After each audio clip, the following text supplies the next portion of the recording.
Hey, this is Ellie Church, and you're watching Mr. Tony of the Dead.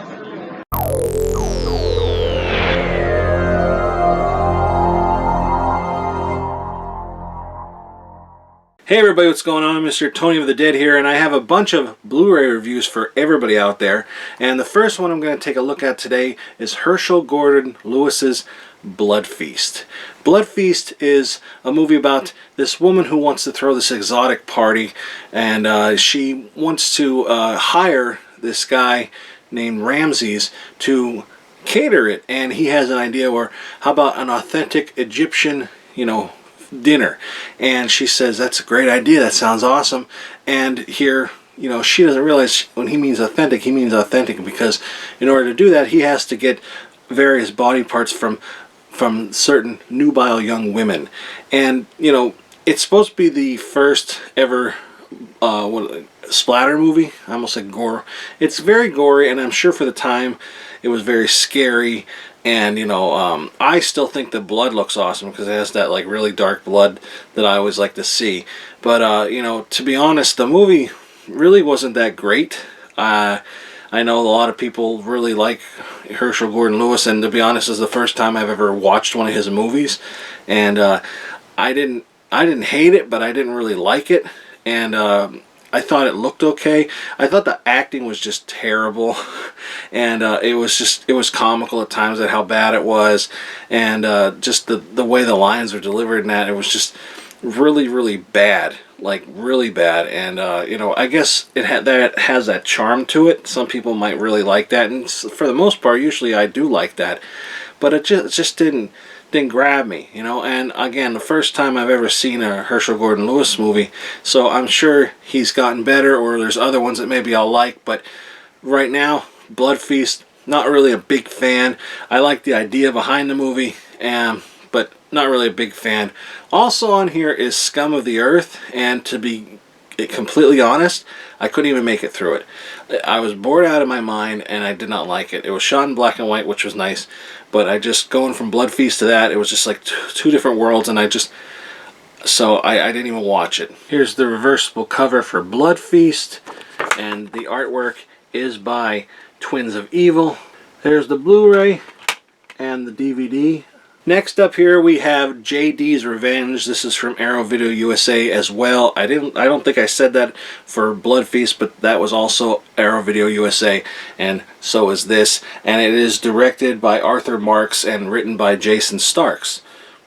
That's funny. But this is about this guy who is in school. He's in law school, and him and his friends go out to this club, and there's like a hypnotist act going on, and he gets into it, and through this hypnosis he gets possessed by this like gangster guy from the 40s named J.D. Walker, and J.D. takes over his body, and he was murdered back in the day, so he wants to take vengeance out through this guy that was hypnotized. He wants to go and get revenge. This is another movie that, based off the cover, I probably wouldn't even give this a chance, but then reading what it's about, it sounded interesting, and it wasn't a bad movie. I didn't hate it, I didn't really love it, but and I probably wouldn't watch it again, to be honest, but it was nice to see some familiar faces like Lou Gossett Jr. in this,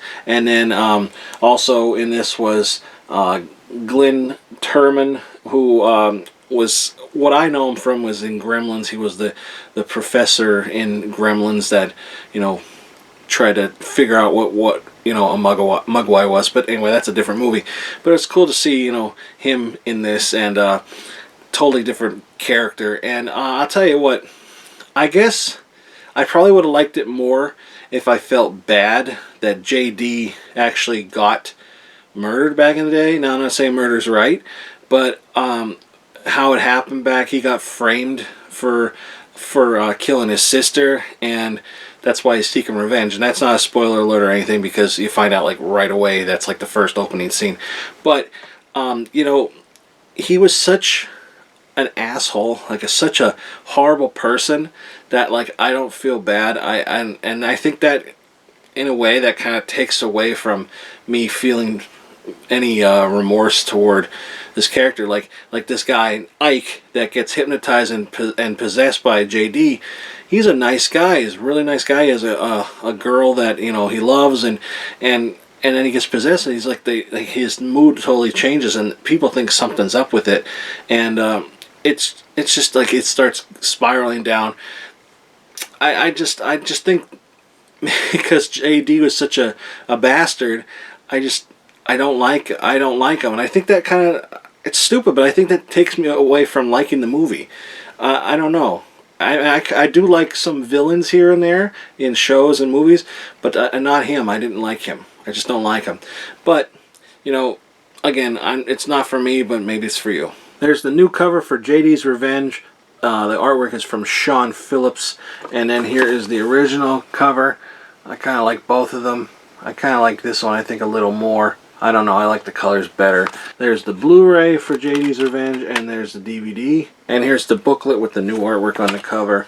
The usual stuff, table of contents, pictures, interviews about the transfer, and there's the back. Alright, next up from Vestron Video, the Collector's Series, I have Slaughter High. Now, this was always a movie that I really enjoyed growing up. I've never actually seen the VHS copy of this, and I know it's like one of those more rare ones. Not incredibly rare, but it's hard to find. So I've always seen the DVD copy of it, and I used to always really love it. And it was a while since I watched it, and watching it again, I really enjoyed it. I had a lot of fun watching it. But anyway, in case you don't know what this is about, Slaughter High is about this kid named Marty, and he's in high school. He's kind of like the he's very smart and the nerd kind of kid, and this group of kids are picking on him like all the time, pulling pranks on him.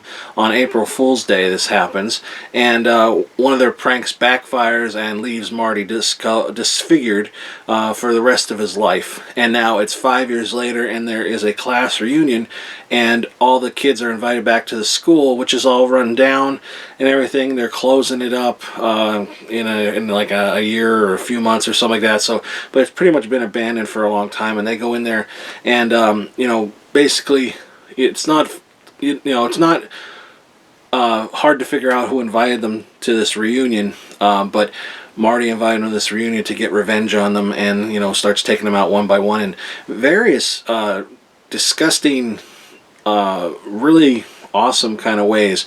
There's electrocution, and there's a bathtub full of like this acid, just various ways, just awesome. I don't want to give it away in case you haven't seen it, but you kind of feel really bad for him. And there is male nudity in this in the beginning. There is female nudity in this as well. So if that's what you're looking for, there's some of that in here.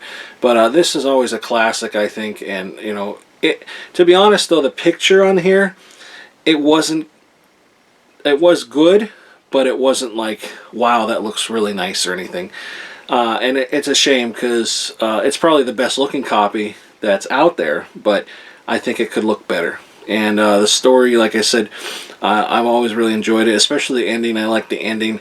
And it's tragic because the guy who played Marty actually ended up killing himself after this movie was made. He apparently was a heroin addict or something, and they say he maybe didn't do the drugs on the set, but he had problems, and those problems, he apparently killed himself doing intentionally overdosing, I guess. But it's a shame, because I would have liked to have seen what he would have done, throughout all the years that this came out. And this came out in, I think, I want to say 84. No, it came out in 86. Came out in 86. Marty died. The guy who played Marty died in 1984. So right after this movie was filmed, and that's a shame. But yeah, that's Slaughter High. And here's the slipcover for Slaughter High. And the Blu-ray has the same image on the cover. There's no reverse image, but the Blu-ray does have a different cover to it. And there's the special features. If you want to take a look at them better, pause the video right now and check it out. Alright, next up I have from Vinegar Syndrome is Bloodbeat. Bloodbeat is about this girl named Sarah and her boyfriend Ted go to Ted's parents' house for Christmas, And Sarah feels this weird presence while she's there, and the mother's kind of weird toward her as well. She kind of feels something weird toward her. And this samurai warrior guy starts going around killing people in Wisconsin. And you know, so they have to like figure out why this is going on, and then of course the samurai, you know, goes after the family as well. And this movie, I gotta say, it looked nice. It looked very nice. In fact, they even say in the beginning, like, some of it was pretty bad that they could hardly clean it up, and it was that bad that they couldn't even do anything, so they had to go to the next best possible source that they had for it. And it's really the only at the end, and it's kind of neat though, because you can tell like it might have been a VHS or something, and it looks kind of cool, because maybe this movie would be a lot better to watch on VHS, but it's also very rare and sought after, and this is the first time it's on Blu-ray, so thanks to Vinegar Syndrome we get that. And I do really love the idea. It's really far-fetched, especially for Wisconsin, but it was just very odd. It was a very odd movie. It's kind of artsy. I didn't really care for it. I honestly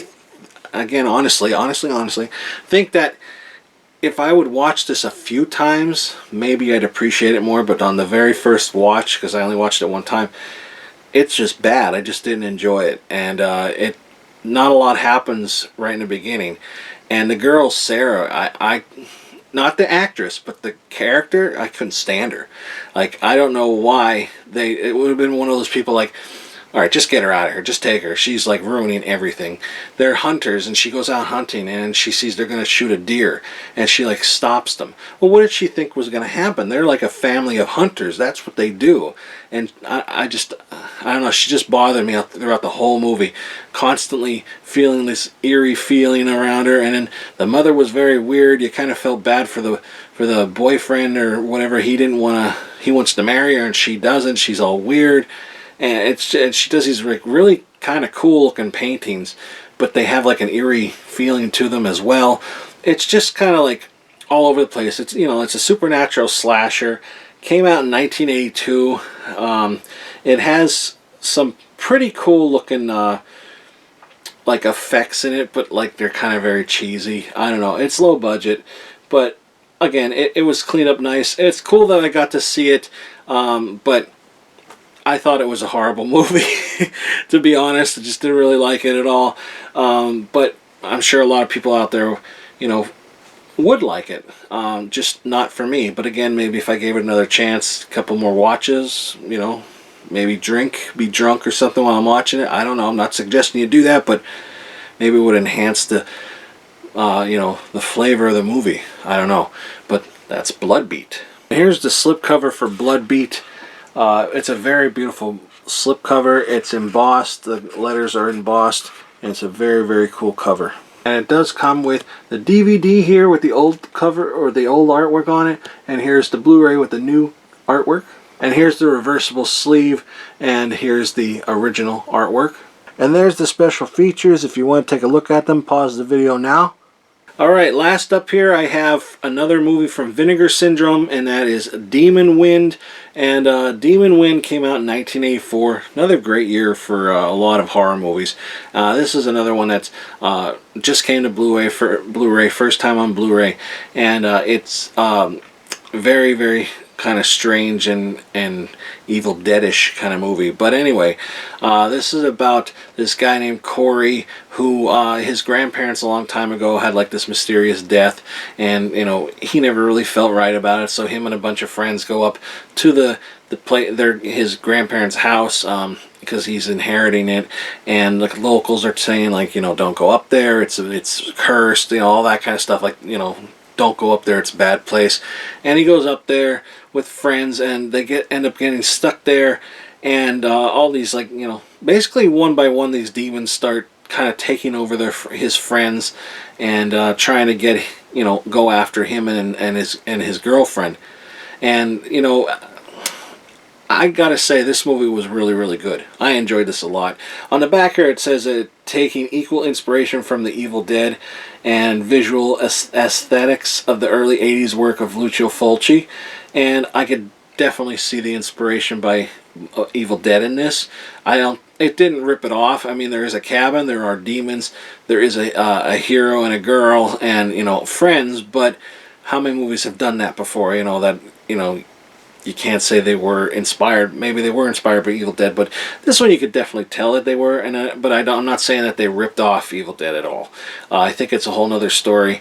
It's totally, you know, it's really cool, to be honest. Like the effects, the kills in this movie. The demons are kind of funny in a way, but they're not supposed to be.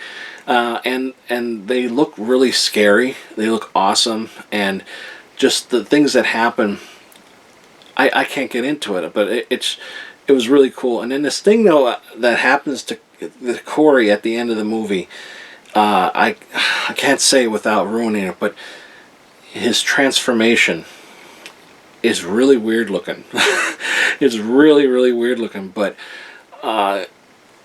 whatever. I'm really, really glad I got to see this. And this one is all regions, region A, B, and C on here, so no matter where you live, you can get this. And if you can't get your hands on this, I'd say get it.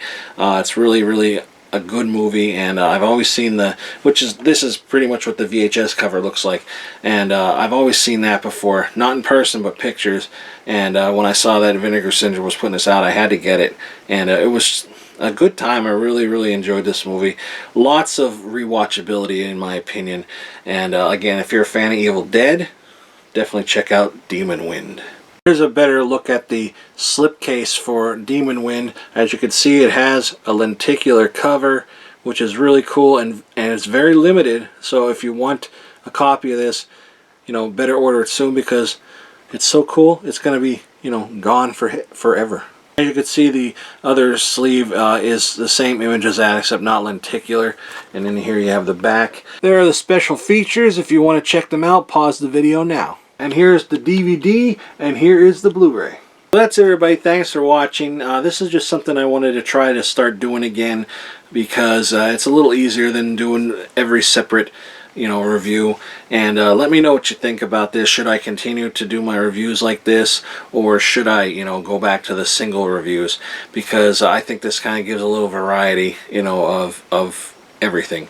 So I don't know, just let me know what you think below in the comments, but give this video a thumbs up, hit the subscribe button, and I don't know if I'm going to be doing this every week, but every so often I will be doing a block of them. I'm going to give this a try at least, you know, for a few videos, but if it's not, you know, catching on, if nobody really likes it, I'll just stop doing it and go back to the other way I was doing things.